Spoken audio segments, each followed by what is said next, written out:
So yun mga kapastilan, so adi kami ng Villa Solidaridad. So aman tinatawag nga Binis Cloud. So kung makikita niyo ini nga atong view. So mapay iya ano. So makadit kita haigbaw para magkita nato ng mapay pa nga view. So yan diri pa nat makikita ang sinising nga sea clouds kay diri madampog. So nakikita lang ni mga 4 to 5 in the morning. So yun, makadit kita haigbaw. Yan, may kita natin maupay yung alingan. May experience niyo nga maupay niya diya.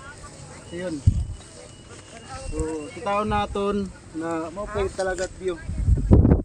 So maupay hangin. Kung baka stress ka mo, pagkadila ka mo Stress free. Villa Solidaridad. No yun.